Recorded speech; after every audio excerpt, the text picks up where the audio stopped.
University of Arizona basketball. Joining us now is their color analyst, Ryan Hansen, joins us here on Fox Sports 910 Phoenix. So many Wildcat fans, this is their favorite time of the year as they get ready for another March Madness. And all the projections, for the most part, have them the number one seed in the West in the bracket projection. And Ryan, right out of the gate, is there a confidence between the fan base right now that this team might be a little special here? I think there's a level of confidence for sure that this team could be special, but I think there's a little trepidation as well. I mean, as much as they love what Tommy Lloyd has brought to the table, Arizona has not, made it past the Sweet 16 with Tommy and the two chances that they've had, and maybe still a little bit stung from last year's first round exit. So they look at the ceiling, and I think they see the ceiling's pretty high with this group, probably higher than even last year's group. But I think they want to make sure that the Wildcats get out of that first weekend, which is never a foregone conclusion, especially under Coach Lloyd. Haven't seen it yet. I can see it coming, but I think that's where the confidence gets a little bit shaken. It's always nice to be that top seed, but would you prefer, you've been covering this team for a long time, been part of it, would you rather them be a little bit lower in there, or do you rather them get through that first round being the top seed? I think the difference between being the number one seed this year and a 2 and beyond is greater than ever before. The parity in college basketball is so dangerous for a 2, 3, 4 seed in that first round. I still believe this. We've seen it now twice where 16 has beaten a 1, so it's not impossible. That's been removed. The 4-minute mile has, Roger Bannister has taken care of that, right? So that's been eclipsed with the 16 beating a 1 now twice. But I think that gap is huge. I would much rather position myself, if I was a coach or if I was, leading the charge, for the best possible path. And it starts with your seeding, but you and I know even better than that.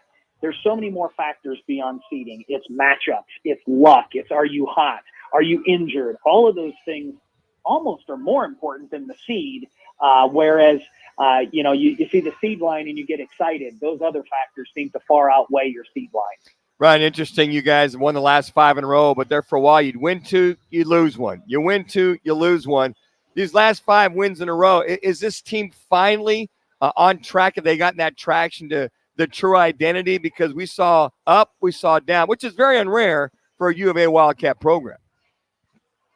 Yeah, there's no doubt we saw some head-scratching losses to a certain degree to start the Pac-12, right? 3 straight losses on the road against teams that, let's be honest, relatively speaking, are probably not going to be in the NCAA tournament, other than maybe Washington State. Now, I think people are saying, wait a minute, that loss up there, not as bad as you thought. But for Arizona, as you said, just that lack of running 5, 6, 7, 8 off in a row in a conference run, that's what we've typically seen. I do believe that when the calendar turned in February and Arizona went to Oregon, a place that they have not played well at the Matthew Knight Arena, heck, not many teams have played well there and had success in the recent past.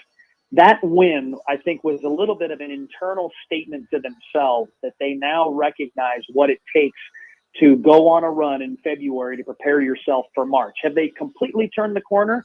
No, because it took triple overtime to win at Utah. They didn't salt that one away like they did in Boulder. So they're taking steps in the right direction, guys, but I don't think they've turned the corner by any means. Well, let's talk about that. That was my next question for you, Ryan. You get the triple overtime win against Utah at Utah on the road. Then you blow the doors off of Colorado at Colorado. I don't know, watch them, but it seemed like the Cats breathed. They exhaled, and they feel good about themselves and say, look, we got that one behind us. We got nothing but clear sky in front of them, at least to a point. And to a point, you're right. Going into that weekend, that was, arguably the most difficult Pac-12 road trip because both teams were undefeated, combined 24-0 at home. So on paper, looked like the toughest road trip. But Tommy Lloyd was quoted after the Colorado win as saying, you know what the toughest road trip is? It's the next road game. That's the toughest one, and that will be in a couple of weeks up in Tempe. And trust me, that will be a sold-out arena, tough environment. The rivalry game always is. So the Wildcats, they've got a lot of steps to improve upon. Granted, The path right now looks very good for them as long as they hold serve at home with 4 of their next 5 at home. That sets them up nicely, but still, you've got to keep moving forward and don't rest on your laurels, as I'm sure it will be brought up before this conversation's over. The Devils, if I recall, did they win in McHale last year? I can't remember if that 3/4 court shot went in or not. Oh, wait, yeah, that went in. That's Holy awesome. crap. Well, that's my follow-up question. Now you guys are sitting, and I get it. It's late in the season, and guys are dinged and they're nicked a little bit, and everybody appreciates a little bit of rest. But are you concerned this might be too much rest since you don't play until the weekend? Oh, you ask a great question, right? When you're hot, you want to get right back out there, roll the ball out, let's go. And Arizona is on a roll right now, but I think you've touched on it. This late in the season, a little extra time to recuperate, to get yourself right. We know the physical nature of this game, and Arizona's been riding an 8-man rotation for pretty much the majority of the season.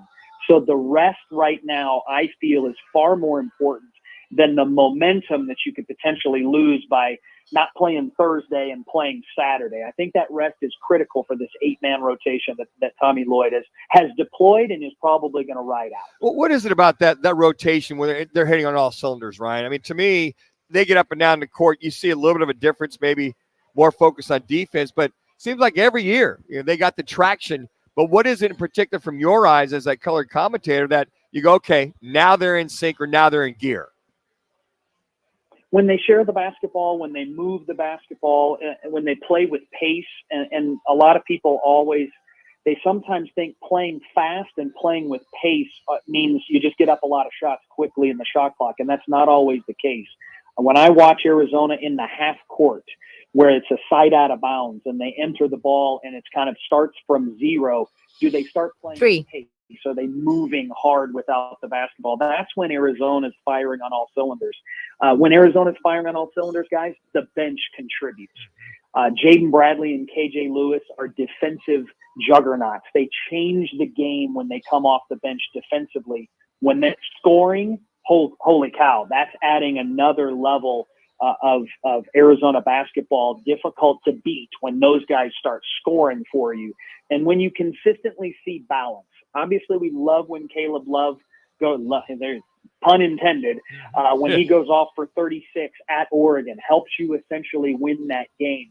But when Arizona's balanced offensively and has 5 guys in double figures and maybe 1 or 2 with 8 or 9 points, that makes them dangerous. And that's the best version of Arizona basketball. Let me do a follow-up then with the big guy in Ballo. Last year when I spoke to you on the show, I asked you if he had a drop step, and you indicated no, he doesn't have that in his game last year. So I've watched him closely this year. I still really haven't seen a good drop step move for a big man, and he still seems to be awkward at times around the basket. Is that a fair assessment, or am I all wet? Coach, you're right on point right there. If you watch Ballo, Coach, wait, Ryan, come on. Don't give Jimmy B a coach. His head's getting big right now. I have a hat on. Oh, I love it. And he's only 5'3", so he feels good about basketball, Right? You know when Jimmy and I start going chalk talk on each other, we're nerding out here. It's good stuff. When you watch Ballo, right, he does his best work before he catches the basketball. Yes. It's not after he catches it, right? So that drop step's not there. The shimmy's not there. If he buries you in front of the rim, it's over.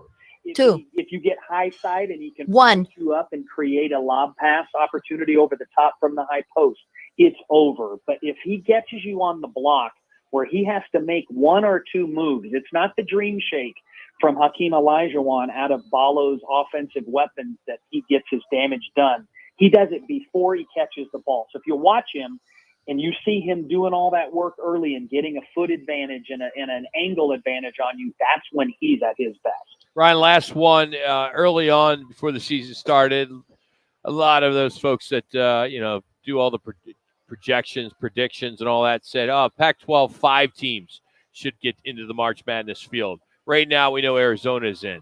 Who would be your number 2? Because it looks like it may only be 2 now. I'll tell you, it's disappointing, right? Yeah. Because we know night in and night out, we watch it. The Pac-12 does have some quality players, but the teams just have not separated themselves. They didn't do the job in the non-conference to garner the respect. And, Washington State has 18 wins, but how many of those are of the quality variety where they're an at-large lock? They're not today. But how they're playing, if I'm looking at who's playing the best regardless of record, I look at Washington State and UCLA. I think UCLA is starting to figure some things out. Defensively, they've been on point all season long. Offensively, they were a train wreck early. They're starting to figure it out. Dylan Andrews playing a lot better. They're really starting to understand their roles more. But don't count out what Kyle Smith is doing with Washington State. Miles Rice is an incredible freshman. Isaac Jones has done a great job. They should be in the tournament. I think when you look at their 7 games that are left, very favorable for the Cougs. 5 games at home where they're undefeated, only 2 on the road, and that's at the Arizona school. So let's say they stumble at those 2, win their 5 at home. I think they're sitting pretty nicely at 20-plus wins and only 8 losses. And if those 2 losses are to Arizona State, I think those are your 2 teams outside of Arizona that are playing their best. The problem for the Bruins, 13-11 record. They may have to run the table. They're in a really tough spot without non-conference quality wins in front of them. Hey, do me a favor. When you see my first radio partner many years ago, Joe Mueller, hit him in the right arm, just the right arm, because we're going to be playing golf here in a few weeks. So I just want to make sure he can't play to his normal level. All right. I'm here for you, Rockin' the Nooch. I'm here. Coach Jimmy, I love you, man. Thank you, Ryan. Right, appreciate it. Ryan Hansen, the University of Arizona radio color analyst. Always nice enough to take some time. And you can always follow him on Twitter at UA Rhino. That's UARYNO, as they're winners of 5 straight, including that incredible 3 overtime game win at Utah. Coming up, it is time for